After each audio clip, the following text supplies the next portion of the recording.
Good evening, everybody. We welcome to the Pete Maravich Assembly Center here on the campus of LSU following the conclusion of the Baton Rouge Regional. Game 3 played here where LSU has defeated Michigan. We are joined by Michigan head coach Kim Arico to my immediate left. Next to her is fifth-year graduate Emily Kiser. On the far end of the table is fifth-year senior Leigha Brown. We will do the same process we have done throughout the weekend here. We will ask Coach for an opening comment on the game, and then we will direct our first set of questions to the players only, to Emily and Leigha first, and then we will dismiss them, and then we will open up the floor for questions for Coach. If you are joining us via Zoom, I do see we have a few. If you have a question, please raise your hand on the Zoom toggle, and we will get to you. With that, Coach, the floor is yours. LSU is a really good basketball team, and they had a great atmosphere here tonight. They play exceptionally well at home, and we had a chance to go against Angel Reese. We played against her last year when she was at Maryland, and she just had a heck of a game and has really improved as a heck of a ball player. And they were physical and really limited our scoring and didn't allow us to get into rhythm. I thought they did a great job. But proud of our team. At the beginning of the year, we weren't, picked to be in this position with the loss of our All-American. And, these two guys to the left kind of led our team to a tremendous season. And, it was great to be in this position tonight. All right, Coach, thank you. We will open the floor once again for questions, either for Emily or Leigha. If you have a question, please raise your hand. We will bring a microphone to you. We will please ask you to introduce yourself and your affiliation and direct your question to the player so we know who you are asking. And with that, Jim, we'll start with you in the front. Jim Kleinpeter with the Baton Rouge Advocate. Emily, would you talk about LSU's defensive pressure? It looked like it really kept y'all from getting into any rhythm. Denying the wings definitely knocked us out of some of our sets that we were trying to run. Definitely stopped that rhythm you're talking about. I think just that pressure 40 minutes, it gets to you at times. It never really gave us an open look. For sure.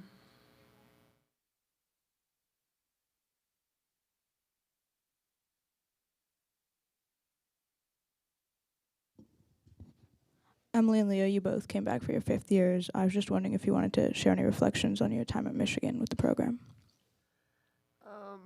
These are 3 years that, I'll never forget. So far the greatest 3 years of my life, whether that's the relationships I've built with these girls on the team, whether that's people who have already graduated or people who are still here. I think, I wouldn't trade it for the world. We literally put in blood, sweat, and tears together. And unfortunately, tonight didn't go, how we wanted it to. But, just reflecting on the past 3 years and even this season, I wouldn't change a thing. And I think, I wouldn't trade it for the world. And, just super happy to have all these girls by my side. Yeah, you think about 5 years, it's kind of at the age of 23, it's kind of a lot of your life. But no, super thankful that even for Coach and the University of Michigan that I've just gotten to live out, this dream.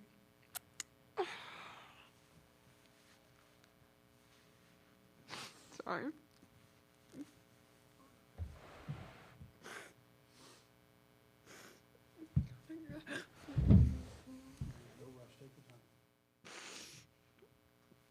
I think the thought, that I even doubted coming back for a fifth year is crazy now.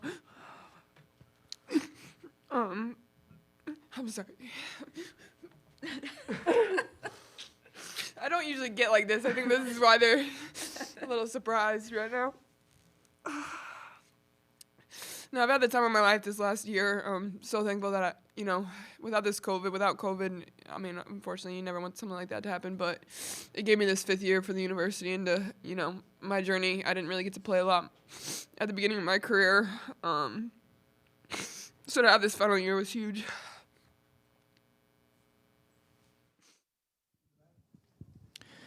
Corey Diaz with the USA Today Network. Leigha, for you, you and Coach Mulkey shared a moment.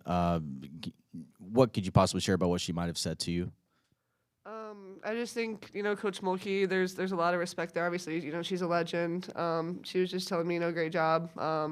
Kind of congratulating me on the season that I've had and kind of what I've done for the program. And that's something that even after a loss like that, something like that coming from a coach of her stature, I think that means a lot. And so I think I'll hold that close to my heart for a long time.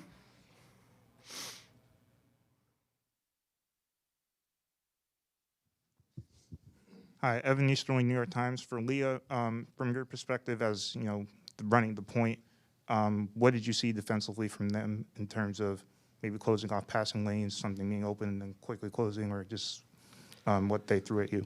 Yeah, I mean, as many people talk about how long and how physical we are, I think we saw a lot of that tonight. They're really letting us play. LSU did a great job of kind of taking advantage of that, really taking a lot of things away that we wanted to do, whether that's pushing us off of passing lanes, riding us off of screens, just really making everything difficult that we wanted to do. So I think, like Emily said earlier, when you're facing that for 40 minutes, it just kind of wears you down, and it takes you out of rhythm and what you want to do. So they did a great job of that tonight.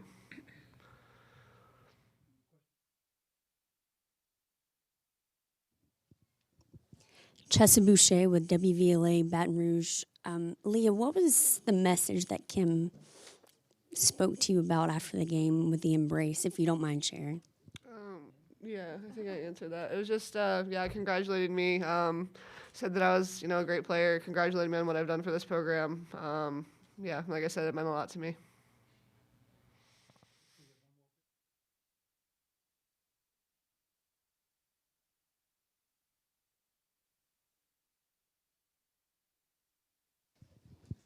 Lise Goldman with the Michigan Daily. For both of you, obviously this is both of your last years with the program, but as leaders, I'm sure you've seen the growth of the young players. What can you say about really the future of the program and how people like Leigha are going to lead it in the future?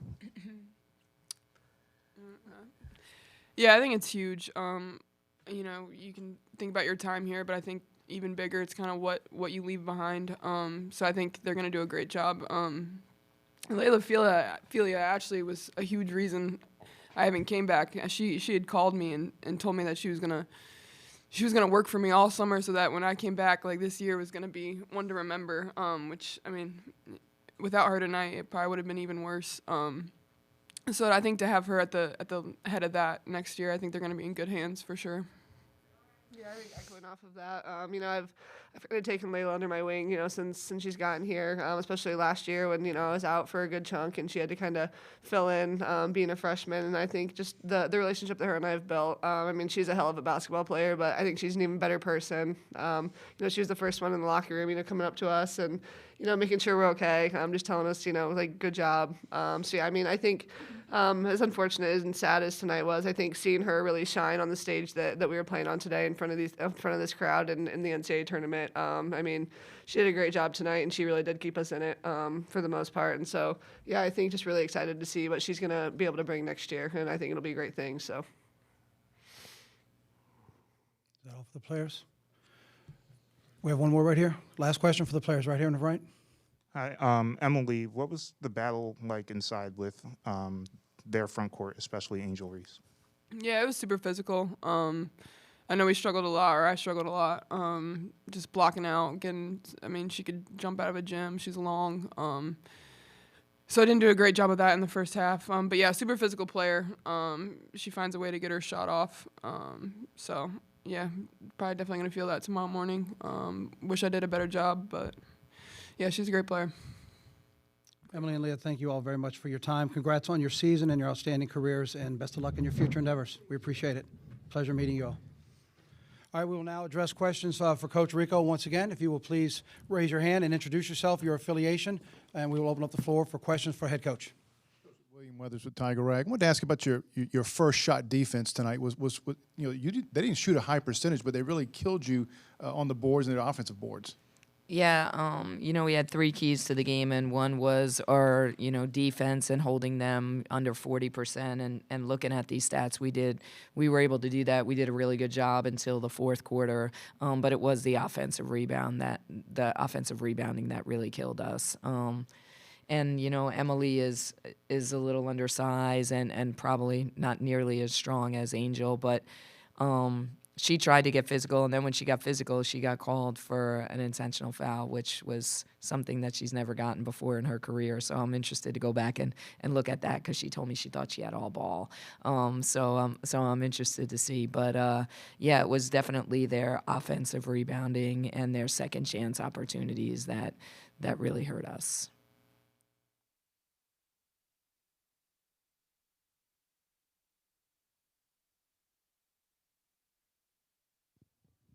Liza Kushner with the Michigan Daily. On the other side of that was in the first half, I think you scored 15 points. It seemed like they were taking away entry passes and guarding the perimeter pretty tightly.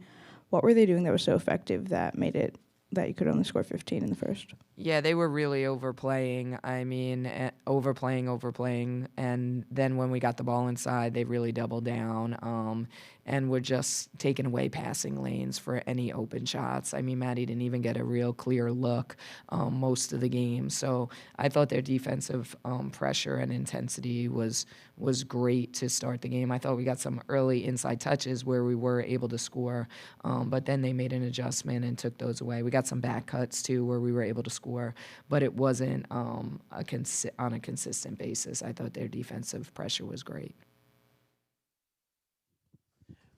Jim Klein-Peter with the Baton Rouge Advocate. Coach, you made a little run at the start of the second half. Did you change anything there? And did you feel like once you got it under 10 that maybe you could put some things together? Yeah, I thought we were feeling pretty good. I thought our kids gained a little bit of confidence because we did have a hard time scoring in the first half, and we were able to execute on 2 different sets coming out of the break and score 5 quick points where they had to call a timeout.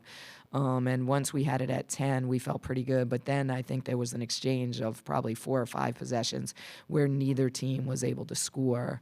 So then we went on a little bit of a scoring drought again. But yeah, when we had it at 10, I think we were feeling pretty good. But then things didn't really, go our way.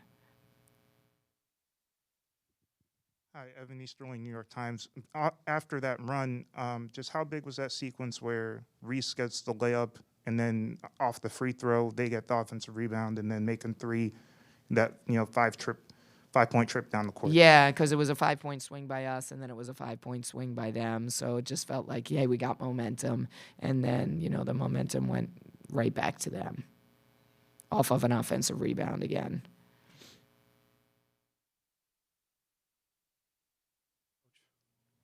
One more up here in the front.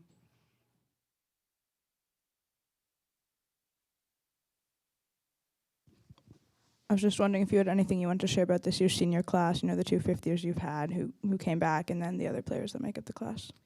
Yeah, I mean, I think you heard from Emily in her emotional answer, but, I said it at our circle the other day when it was my turn to speak at one of the circles, but Leigha Brown, who transferred here, was recruited by everyone in the country and said, no, I want to come to Michigan. And when she did that, she had to jump through a million hoops and do a bunch of different things. And she said, you know what, I don't care. She took, something crazy like 18 credits and had to pay for a couple on her own to make sure that she had enough credits to transfer because that's how badly she wanted to come to Michigan. And her 3 years with our program have been tremendous.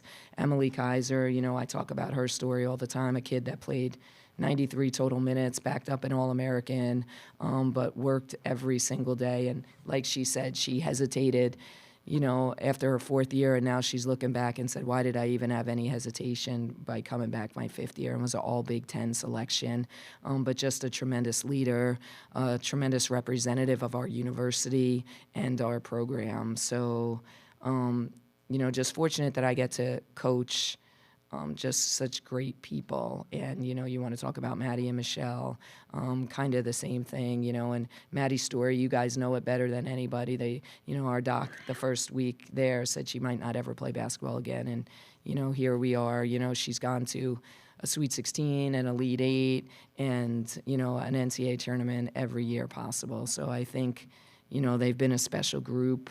And I'm fortunate to coach some really great kids at this great university. Coach, we do have a question from Andrew Kahn with the Ann Arbor News via Zoom. Andrew, if you will unmute on your end and go ahead and ask your question for Coach, please. Hey, Kim, with the length and skill you have in the program already and have coming in, that you're recruiting, do you feel you're close to matching, an LSU athletically sort of in the near future? Yeah, I mean, I think their athleticism is tremendous. Obviously, Angel Reese is, I mean, one of the best rebounders, and we had one of the best rebounders in Naz Hillman for 4 years, and Angel Reese might even be better. I hope Naz isn't listening. Than Naz was. She's just really special. I think, Angel Reese's don't come around the block every day. Neither do Naz Hillman. So she's just a real difference maker. But, I'm excited about the players that we have returning, and I'm excited about the players that we have coming in. And I'm also excited about, I think, I spoke about this in the last couple of days, in the age of the transfer portal, we're a program that, we feel like, you develop through your 4 years and we're, coming to Michigan is not for everyone. We're super selective and I just think, that's, the players in our program progress through their time here and improve and buy into that philosophy. So I know there's a bunch of kids, like Emily said, Leigha called her and said, come back, and I promise you I'm going to be in the gym every single day, and I'll be a better player next year than I was this year. And you guys had a chance to see that from Leigha Filia, but she's a player that's in the gym every morning at 6:30. So I think, our players want to, be coached, want to be great, and want to get better. So I can't answer your question exactly, Andrew, but I'm pretty happy with the players that we have for sure. Andrew, thank you for your question. Final question for Coach right here in the front. Taylor Daniels with the Michigan Daily. We saw Leigha Brown check out of the game a little earlier than the rest of the senior class. Was she injured towards the end of the game?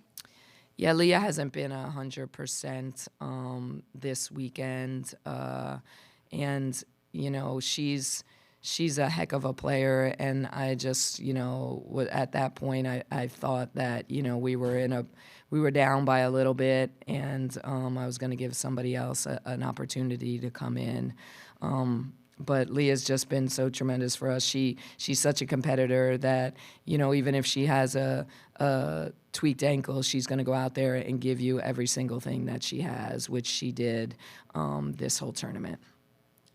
Coach, thank you very much for your time. It's been a pleasure working with you. Congratulations on your season. Thank you. We appreciate everything. A couple of notes for the media that are here in person. Michigan's locker room is still open for another 9 minutes. LSU's locker room is open, and we will be back shortly with LSU head coach Kim Mulkey, Angel Reese, and LaDeja Williams. That's coming up next here in Baton Rouge. Stay with us. We'll be right back.